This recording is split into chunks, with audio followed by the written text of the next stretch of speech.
पिछले कुछ वर्षों के दौरान वैश्विक स्तर पर सहयोग के समीकरणों में तेज़ी से बदलाव हो रहा है।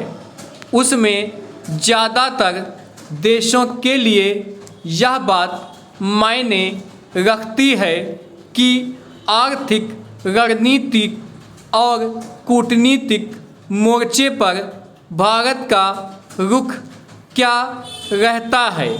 यह बेवजह नहीं है कि अलग अलग देश अपने तरीके से भारत के साथ सहयोग के नए रास्ते खोजने की कोशिश कर रहे हैं। डोनाल्ड ट्रंप के इस बार राष्ट्रपति बनने के बाद कई मसलों पर अमेरिका का रुख छिपा नहीं है।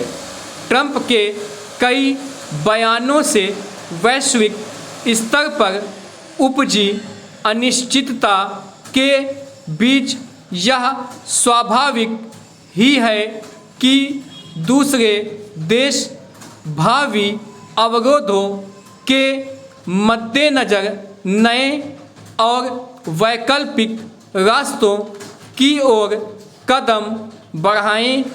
इस लिहाज से देखें तो यूरोपीय आयोग की अध्यक्ष उर्सुला वान डेर लेन की ताज़ा भारत यात्रा की अपनी अहमियत है। गौरतलब है कि बढ़ती वैश्विक चिंताओं के बीच यूरोपीय आयोग की अध्यक्ष का मुख्य उद्देश्य व्यापार, निवेश और स्वच्छ ऊर्जा के क्षेत्रों में भारत के साथ सहयोग को बढ़ाना है।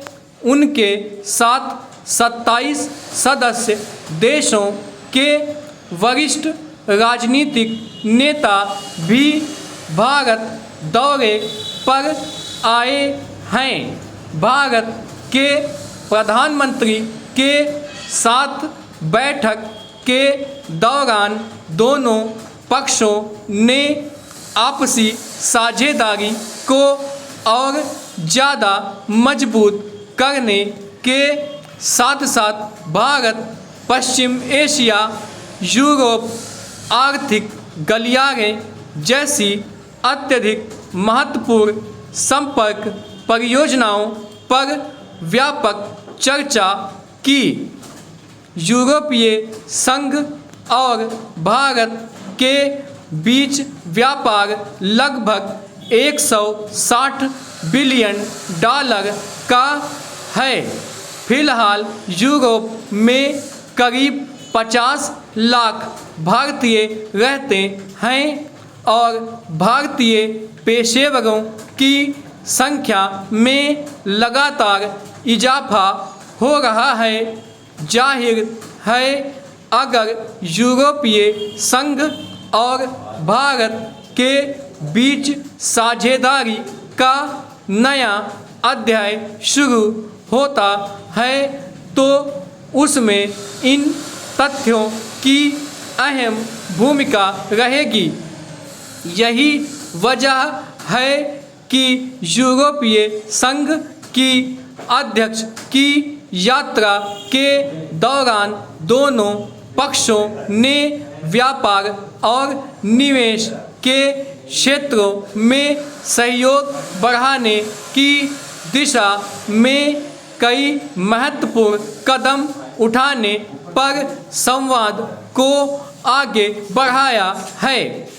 इस क्रम में मुक्त व्यापार समझौते के जरिए दोनों क्षेत्रों में व्यापार को बढ़ावा देने, बाजार तक पहुंच में सुधार लाने और परस्पर आर्थिक सहयोग को और मजबूत करने की दिशा में कुछ महत्वपूर्ण फैसले लिए जा सकते हैं।